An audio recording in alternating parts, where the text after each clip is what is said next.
Good afternoon, everyone. It's wonderful to be with you, and thank you very much for the invitation to join you today.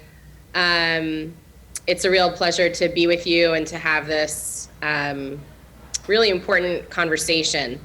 So I'm going to try to share my screen here, and forgive me as we, as we navigate this ever-present world of looking at multiple screens all at the same time. So can everyone see that? See the slide? Yes. Okay, great. Thank you to whoever shouted out yes.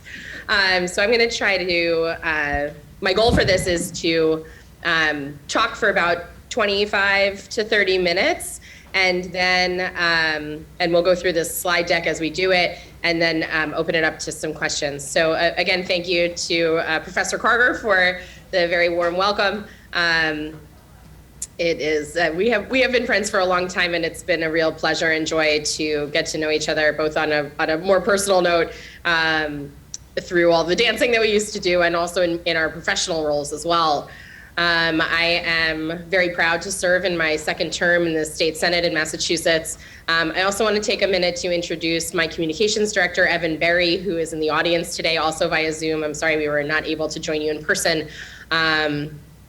He, again, is my communications director. He does a lot of the content moderation in our office, and he'll be around for the Q&A session at the end of the talk.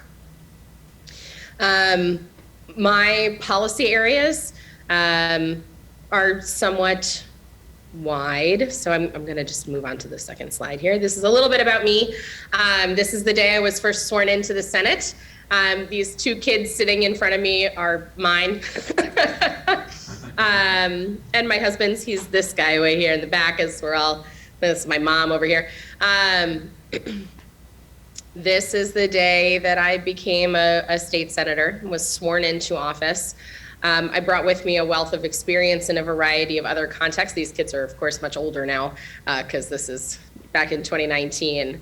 The areas that I work on certainly include advocating for families with young children, as is probably evident from the photograph. I'm one of only 2 moms of kids under 10 in the entirety of the state Senate. I am one of a handful of Jewish women. And I bring my experience as an attorney and a mom, and a union steward, and as a healthcare, both practicing attorney and health law scholar and educator to the table. So a big part of what I do focuses in the realm of health broadly, both personal health, physical health, and mental health, and also public health, which certainly was important before COVID hit and became increasingly important after COVID hit. And I mention that because it's important for the conversation that we're about to have with regard to content moderation. Right? This presentation is going to focus on the limitations of elected officials' online content moderation, and I will try to underscore the need for federal legal reform, statutory reform, and also changes on social media platforms that protect users. So I filed a bill back, and you can see this is a Facebook post. In fact, I'm going to hold for just a second before I go there. One of my signature bills, in fact, perhaps my signature bill, lead signature bill, is called the Community Immunity Act. This is a robust public health infrastructure piece of legislation that standardizes and centralizes immunization requirements in Massachusetts. It provides for robust and complete data collection on vaccinations actually secured, and vaccine exemptions for youth programs, that's schools, daycares, colleges, and summer camps. It also provides for education and outreach, and particularly targeted outreach in communities that have dropped below herd immunity rates for routine childhood vaccinations such as measles, mumps, rubella, polio, pertussis, et cetera. Massachusetts was the first state in the nation to require a smallpox vaccine back in the 19th century, and as a state, unfortunately, our infrastructure with regard to immunization and infectious disease prevention has only gone fairly notably downhill since then, to the extent that we do not even have a 100% or even 95% complete data set on vaccine rates and vaccine exemptions in schools. This is a bill that I started working on before this day that you see on the screen in front of you. I started working on it in the period between my election in November 18, my first initial election in November of 18, and when I was sworn in 2019. Conversations after conversations after conversations, the bill was filed. It is, again, it is a robust immunization infrastructure legislation. It was filed in September of 2019, and the anti-vax movement has been all over me since maybe the day after we filed that bill. The harassment has been both online and in person. It has come statewide. It is mostly actually from people that I do not represent, people who do not live in my district. And no one quite knew exactly what was going to happen with regard to anti-vax movement and anti-vax sentiment when COVID hit. But what we saw was, in fact, over time, a notable bump up in the vitriol and disinformation during the pandemic.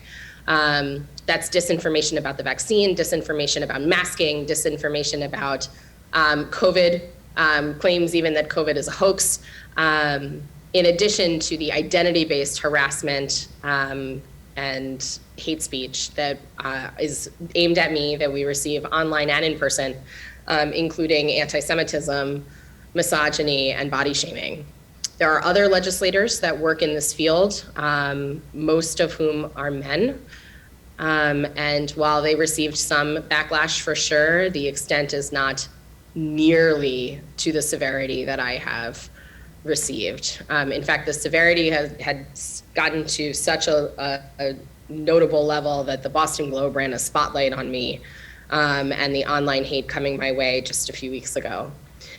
So I'm now going to show you a couple of screenshots that my staff put together of, these are just examples of what has been happening.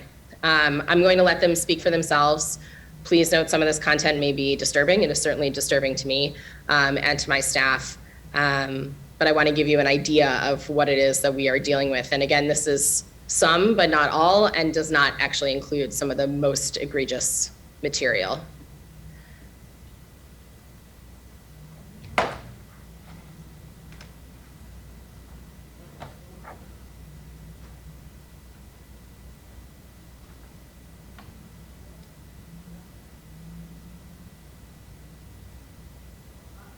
Keep in mind, this particular example dates back to 2019, before the pandemic hit.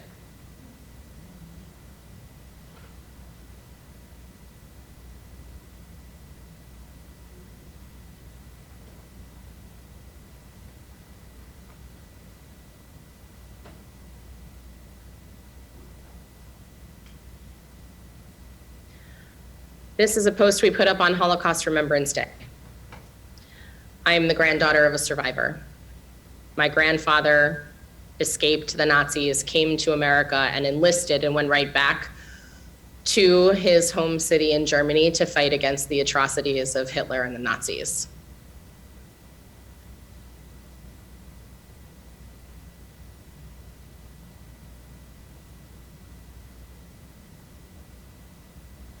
I believe there were hundreds of comments on this post.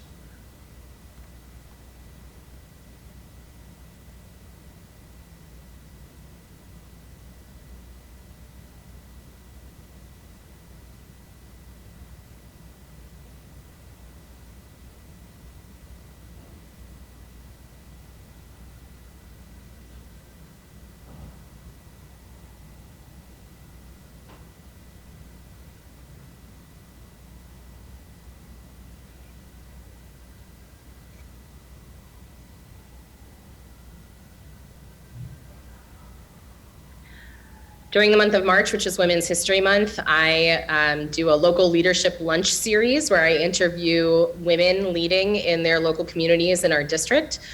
These are two women who lead an organization specifically created, designed, and existing to foster inclusivity, diversity, and equity.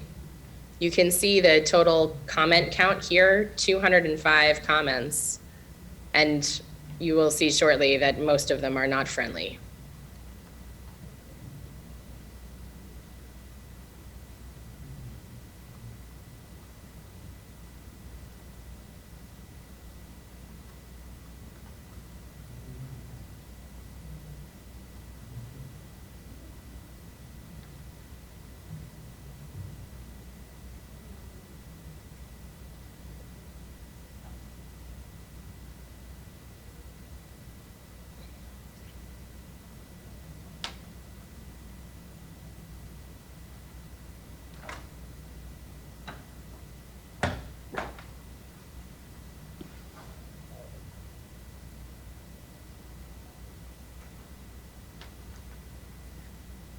So again, these are just some examples.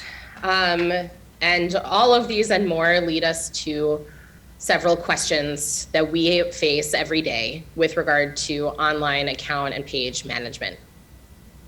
Must we let disinformation, such as what you've just seen, circulate unfettered on our page? Must we let a select vocal few out-of-district social media users, you can see again, here is this person named Michelle, Allie, here's Michelle again, Allie again, this guy, this is obviously a fake account, but, Maddie Appleseed. Becca, I don't know if you intend to be in presenter mode for us, but the screen is showing your slides on the left and is cut off the right side. Is that better? Yes. Thank you. Can you see the whole thing? Yes. Great, thank you very much. So must we let these select vocal few people who don't live in our district, who are not my constituents, but who are social media users, hinder our own constituents' ability to connect with me, connect with my staff, and connect with other local leaders in their communities? And third, what are some of the legal restrictions on me and my staff about moderating hate speech and disinformation on our pages, and all of our colleagues as well? And on the flip side, what are the legal protections that might exist against those kinds of personal attacks in an online space? So my team and I kind of came up with this conceptual framework for how to think about this. Right? Our page administration is really, in some sense, the tip, and in another sense, really kind of the bottom here, right? If we think about it in an inverse sort of way, federal law controls everything, right? And then platform regulation that could come from, say, Facebook, is a step underneath that, would not have the full force and control of federal law, and they are required to comply with federal law, but they have ability. Just on the sort of level underneath the federal legal landscape, broadly in terms of what they regulate. And then there is the content moderation component that comes from the platform itself. And then at the bottom is me and my staff, right? What we do on a daily basis in order to manage this chaos. And we really can't have this conversation about content moderation without recognizing each of these levels and kind of digging in here. Right, and just to break it down even further, this federal law includes the First Amendment, it includes Section 230 of the Communications Decency Act, it includes any sort of statutory platform regulation that might come forward that we really haven't seen any. It would also include case law to the extent that any case law exists, but so far we've seen fairly little of that. Right, platform regulation, that would be a voluntary undertaking by the platform. There are algorithmic, bias that comes in there. There's self-radicalization of users to consider and profit for the company, right, whether Facebook or otherwise, with regard to advertising and user interfacing. And then in this content moderation block, right, we're thinking about automated content moderation. What are the limits, and what are the possibilities that might not yet be tapped into? And similarly, to the extent that there are those limits, what sort of labor exploitation of humans occurs where the technology either runs up against a wall or for any other reason ceases to perform. And then everything else falls on the page admin, right? That includes most, frankly, of the content moderation. It includes violence faced by me and my staff. And then special for me and my staff, because we are government officials, the various legal constraints and rules and requirements of the First Amendment, and also a noted disruption in the services that we provide to my constituents. So, oops, there we go. I wish we weren't in this gray area of the First Amendment, but we do have to navigate this gray area, and there are pretty significant implications on our communication services, right? The First Amendment includes the right to free speech, but that right to free speech is not unfettered, right? Hate speech is not permitted under the First Amendment. You cannot use speech to provoke danger and violence. That's the sort of age-old example of yelling fire in a crowded movie theater, right? Free speech is not supposed to have a chilling effect. And I want to preface this by saying that while I am a lawyer, I am not a First Amendment lawyer. I'm not a constitutional attorney, right? This is not my area even of scholarship before I became a senator. But these are some of the legal questions that I raise to you, because the work that you do on the technology side and the content moderation side really must work hand in hand with these legal conversations. Right? Free speech is not supposed to have a chilling effect on other speech. It's supposed to promote additional speech. I think we could safely agree that what you saw in some of the screenshot examples does not promote additional speech. It has a chilling effect on speech offered not only by me and my staff, but also speech and engagement from my constituents. And we are also kind of stuck in this gray area of content moderation, in part because of the former president with regard to his Twitter account, right? That he was not, he was legally precluded from blocking people. But then we also have to sort of revel in and grapple with the differences between the various tools that we have for content moderation that not only includes blocking, but also hiding certain comments, deleting certain comments, and then shutting off comments altogether. And we don't have a lot of clarity about what we as government officials can and cannot do within the confines of the law. And then there's also a sort of additional question about the parallels between online and in-person spaces. For example, if you showed up to a town hall in person and started yelling and screaming and disrupting and threatening, you would be removed by the police. That's not something that we have in a Zoom screen, even though we absolutely have Zoom bombing and all of the assorted identity-based hatred that comes with Zoom bombing, not to mention nudity and various other unfortunate things that have happened in Zooms, including in a variety of online spaces that certainly would not be permitted in an in-person space. And then there's the ultimate question of being a test case. And so I'm going to get to that in just a second here. Right now, and I also want to point out that within the First Amendment conversation, it's actually quite difficult to get legal decisions about the Constitution, because you have to have something called an actual case or controversy. There has to be an issue, right, in order to get the decision. So we're in this gray area because we don't have the decision. The only way you get the decision, based in fact on the Constitution and the scope of cases that federal courts can in fact take. You have to have something called the case or controversy. That means somebody has to be the test. So then the question becomes, do we want it to be us? So these are the options that we're left with. We could block users. We know we're pretty well established that we can't block users from our government accounts. We could delete all the comments from the trolls. That's something of a gray area. We could hide all of the comments. We could shut off all comments altogether, which would certainly solve the problem of the trolls, but also just utterly closes off and forecloses the speech, that engagement speech between me and my team and our constituents, which is a big part of why we use social media in the first place, or do nothing, right, and let it run wild. And as you see beneath here, blocking, deleting, and hiding might land us as the test case, right? That means we delete, we hide, we shut off all comments, and then we get sued.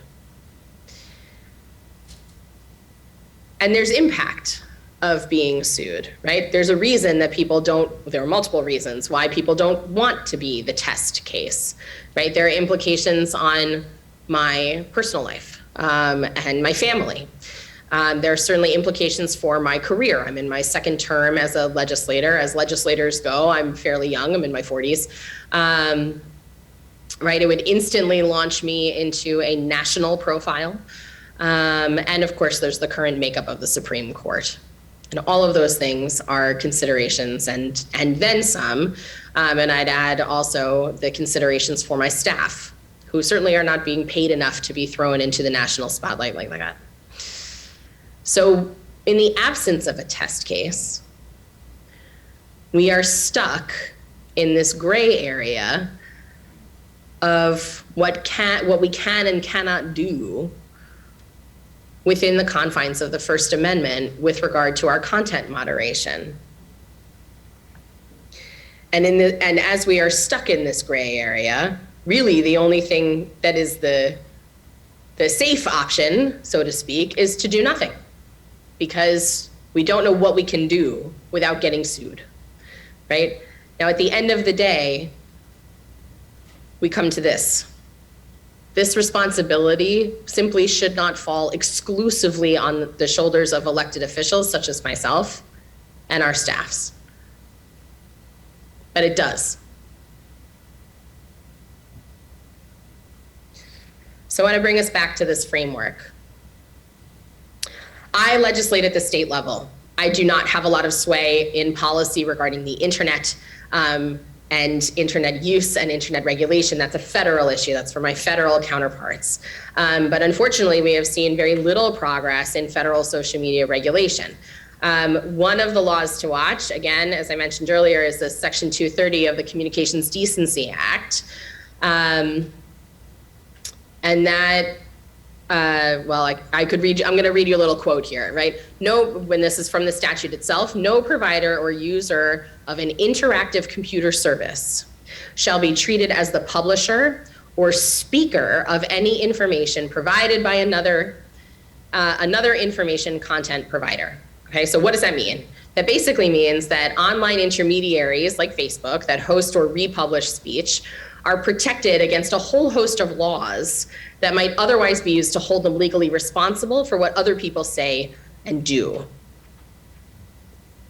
Okay, the protected parties not only include ISPs, internet service providers, but also this whole range of interactive computer service providers. That's basically anybody that publishes on anything online and publishes third-party content. That's a challenge. Other legal areas within that federal realm might include, technology, regulation, privacy concerns, there might even be market competition influences at some point.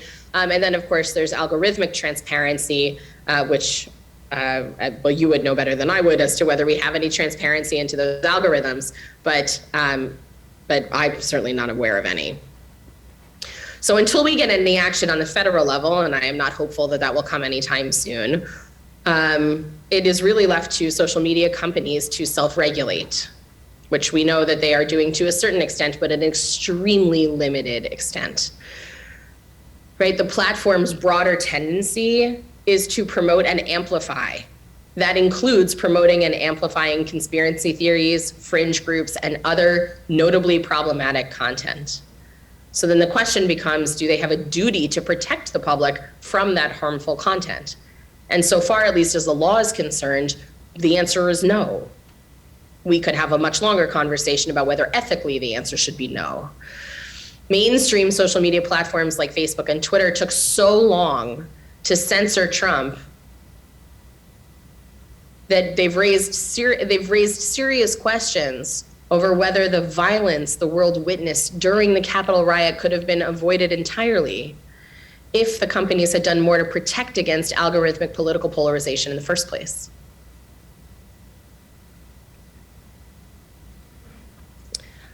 Platform-based implications, moving to our next tier down. One of the primary benefits of social media is that it filters content. Excuse me, right? One could make a reasonable, straight-faced argument that it's the responsibility of platforms to moderate that content and how it gets passed down, from AI through gig economy labor force to us as users. How can we make this AI better so that content moderation is not almost entirely dependent on humans? This is really the questions for you. Right? What are the barriers to computational linguistics and the limits of AI? This, of course, is not my area of expertise.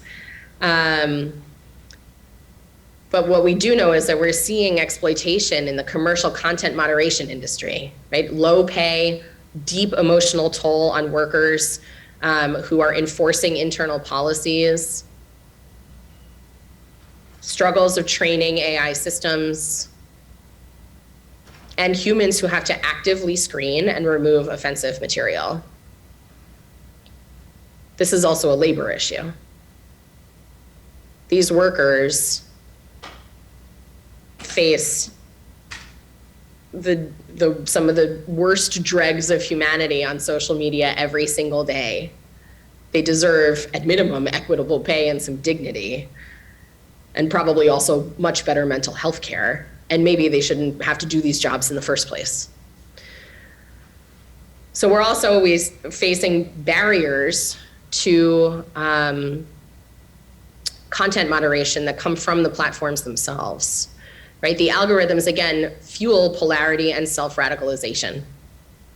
In fact, a recent study from the nonprofit watchdog Media Matters found that if a TikTok user solely interacts with transphobic content and creators, the social networking app's algorithm will gradually begin to populate their For You page with white supremacy, anti-Semitism, and far right-wing extremist videos, as well as calls for violence. That's the algorithm. There's also the spread of fake news, the spread of vaccine-related disinformation, COVID-related disinformation, public health disinformation, and of course, the profit-driven nature of social media platforms, right? Social media is a business model. It relies on leveraging individual users' data to push highly personalized content in order to maximize scroll time, incentivizing more customized and thus potentially more extremist content. And in fact, we see this come to fruition based on studies that have been done within the anti-vax movement framework. There's in fact a group called the Disinformation Dozen. This is 12 people that are responsible, excuse me,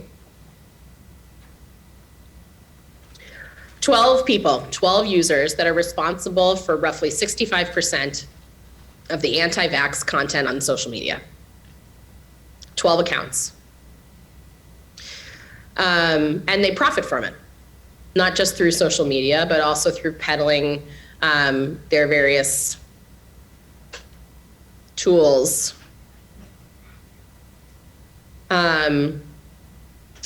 tools and tricks and so-called remedies.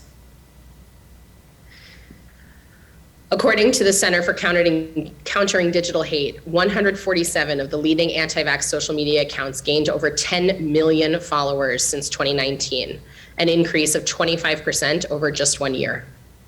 The additional growth took place primarily on Instagram and YouTube, with vaccine opponents adding an extra 4.3 million followers on each platform. Circling back to that disinformation dozen group, these leaders of the anti-vax movement, again, profit off of vaccine hesitancy and vaccine refusal. They include Joseph Mercola, who is a successful vaccine entrepreneur peddling his own dietary supplements as alternatives to vaccines. Robert Kennedy Jr., founder of the Children's Health Defense, which is one of the most prominent vaccine opposition organizations.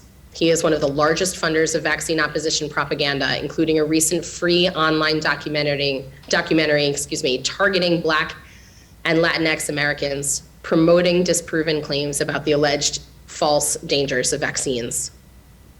And Ty and Charlene Bollinger, anti-vax entrepreneurs who run a network of accounts that market books and DVDs, pushing falsehoods about vaccines, cancer treatments, and COVID-19.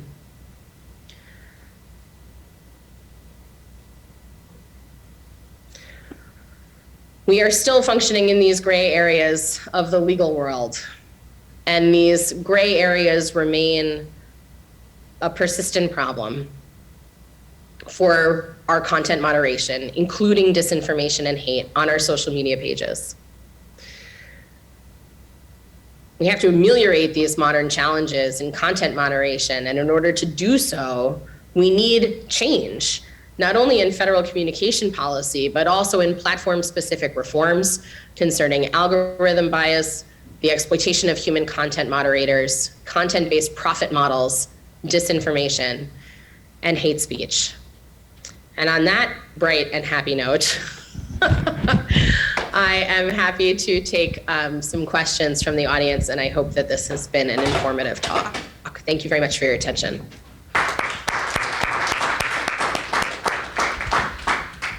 Okay, Becca, I really want to thank you for that very dark presentation, which I think it was very important for us to see. Yeah, I'll just start passing the microphone around. I don't think I'll get a chance to ask my question. Thanks so much, Senator. First of all, I was wondering what your views were of the Twitter decision, I think it was the Fourth Circuit decision on Trump's Twitter feed that he could not block users because it was considered a limited public forum, that space. And then my second question is really, do you think it makes sense to have sort of different policies, I'm talking about government accounts, with respect to whether it's live, so if there's a Zoom meeting, like a city council, and I've seen this, they have use policies that say, no slurs, no obscenity, no, sort of various civility rules of the road, whether it's live, whether it's not live, and any other distinctions that might make sense. Yeah, interesting. Synchronous or asynchronous. Okay, so let me take the first question first, and thank you for the questions. I actually started rereading that decision from the circuit court about Donald Trump's Twitter handle before this talk. And unfortunately, I didn't get all the way to the end because a few other things popped up, like our $50 billion budget. Again, I think that there's a limit. I think there's a limit to the extent of that decision because it really focuses on blocking. And it is also true that we have had a notable decrease of existence and prevalence of local media. So, part of what we use social media for as government officials is to disseminate information. So I think the blocking component actually does make sense. That doesn't mean, though, that it is fair game to blow up content, right? Informative content or content that's designed to engage with our constituents, with hate speech, with disinformation. And so that's where we get into this gray area that, again, we don't have a test case because it's particularly challenging to even make the test case happen And if you are the test case, that has a lot of ramifications for you, both personally and professionally. So you wouldn't, for example, I keep trying to relate it back to in-person events. You wouldn't, unless someone was showing up immediately threatening violence, you wouldn't block someone from entering a town hall, but you would remove them if they start being notably disruptive, starting to become threatening. They would be removed, right? They would be removed by law enforcement, in fact, which is why law enforcement is present at town halls almost entirely. I don't think I've seen an in-person one that doesn't have law enforcement there. So why is that not also true in an online space? The question as to whether, as to synchronicity, right? I don't know that it necessarily matters. It's an interesting question, and it's something I'd like to think about a little more. But for better or for worse, once it's up there, it's there. It lives there. That post, I will say, one of the questions I often get is, how do you deal with it? And the answer is, I don't read the comments, right? My staff have the unfortunate responsibility of scanning the comments to make sure people aren't threatening my life or the lives of my husband and my children or our dog. They shouldn't have to do that either, right? So would it be okay for us to just delete all of that stuff? Because that person, if they were spewing that in a town hall, would be ejected? Can you, as very smart computer folks, design a program that or some settings in Facebook or Twitter that automatically hides comments from certain users who we know are only here to blow it up, the trolls, effectively? Is that a technological tool that could be developed? And even if it can be developed, is it legally permissible for government officials to use it? But I'm not sure the synchronous or asynchronous question is outcome determinative. But it's interesting, and I'll keep thinking about it. Thank you for the question. All right, I'm going to pass a quick Twitter comment, Zoom comment from Casey Fiesler, who mentions that she's used this issue, you specifically, Becca, as a case study in her class. And students often suggest that Facebook pages should be able to limit commenting to constituents since they have location data for accounts. Right? I don't know if you have any. I don't know if you have any comments on that. Well, that's interesting. Also, I'd love to know what you're using and what else your students are saying. So do be in touch, and let us know if you want us to come and talk to your class. But the challenge. It's an interesting idea, but again, the challenge comes with the fact that people move around. And so I might have a constituent in California because the constituent happens to be in California at that particular moment. Or in anywhere else in the world. We also know that some of that geotagging is actually not accurate. Right, and I can see it even as, right, I get security alerts as people sign in to the various accounts. And so I can tell, right, I get an email or a notification, push notification on my phone that says so-and-so, someone has signed in X location. I know that none of my team are actually located sometimes in the place that the system tells me the sign-in has happened, but it's close, right? It's someone's in Somerville, but they're telling me it's in Brookline, right? Or someone's telling me that it's in Attleboro, but it's actually in Franklin, right? I mean, they're neighboring towns, so it's inexact, which leads me to be at least concerned about using that as a method, and also doesn't account for just the fact that people move around. Okay, I know we're pushing time, but Tarleton Gillespie has a question. I'll try to be quick. Thank you, Becca, and as a resident of Massachusetts, thank you so much for doing good political work. I'm glad you're doing it. I'm curious, just as a side question, because it seems like so much of the concern here is what kind of space are you providing when you're posting a Facebook post, when you're hosting the Zoom call every month? And so much of that case, the Trump Twitter case, was about the comments hanging below each post becomes this kind of public space.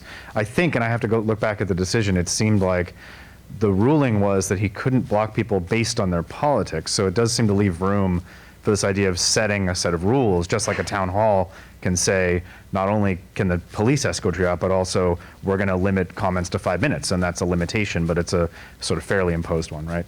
Right. The other part of the parallel that I wanted to ask you about, because you would have experience of it that we wouldn't, is are you seeing a shift, and I know you've only been doing this a couple of years, are you seeing a shift in the presence of misinformation and trolling in the non-online spaces? Like, are you and your colleagues feeling like town hall meetings and rallies and news interviews and other places besides Facebook and Zoom, are the norms changing there too?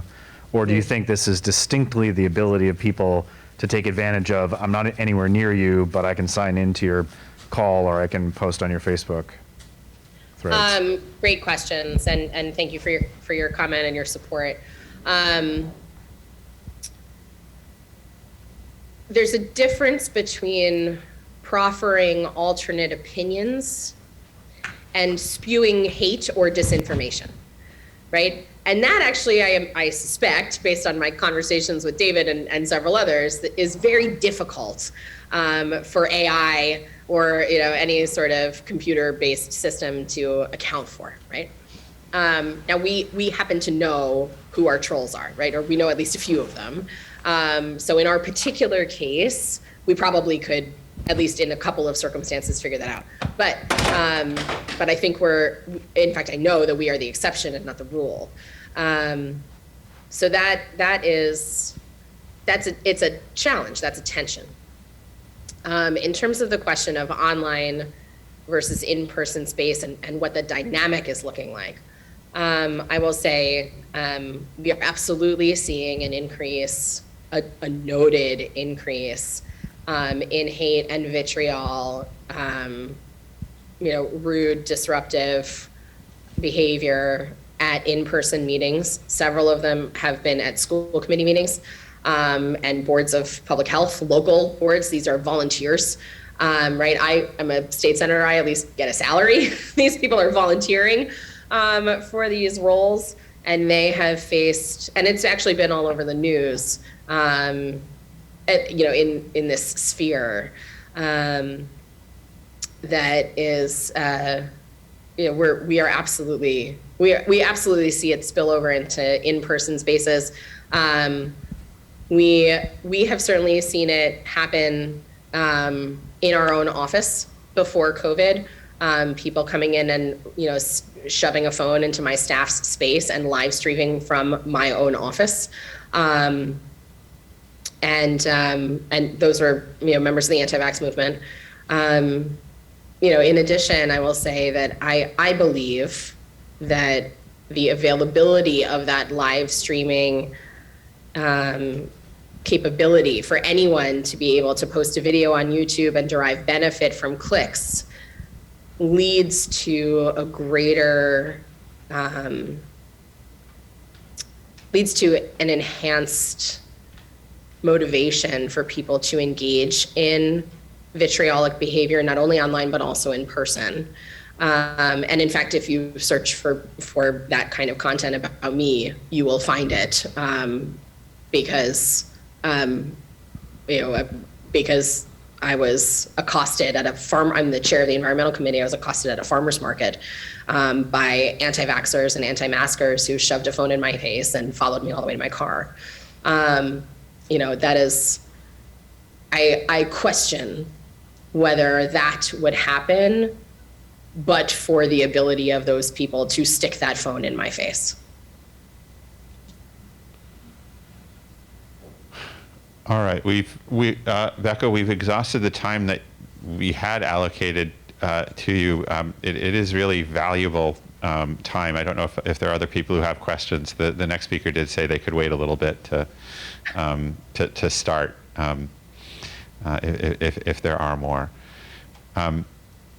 I guess I'll take one on this issue of limiting to your constituents, which seems so sensible and technically feasible. I think you talked about the limitations of location, but really it's residence that matters. And it should be technically possible to verify a residence and say these are your constituents and these are not. But assuming we could do it, how much would that ameliorate the problem if you could only be harassed by people in your constituency? I mean, that can go either way. In my particular case, I think that would ameliorate a fair amount of most of it, actually, because most of the people who are coming at me are actually not people who live in my district. But it also, as we continue to think about this idea, I miss my days in academia in moments like this, but it also doesn't solve the question of deep discussions about policy, right? Legit discussions about policy. We work on a lot of things, and I certainly put a heavier weight on the perspectives and opinions of my constituents. But there are lots of people, right? Every policy we pass in Massachusetts has an impact on everybody in Massachusetts. So there is utility to the ability to have conversations and dialogue online with people who are not necessarily my constituents, because they might have an area, an interest or a particular expertise in a particular policy that's coming to the floor, or that's pending in the committee that I chair, or any number of other circumstances. These are informative conversations that we used to be able to have online, and not exclusively online, but of course, but we also used to live in a pre-COVID world. Okay, well, Becca, this has been great and depressing. It's not fun to think about how we broke the internet, but thank you so much for giving us this time.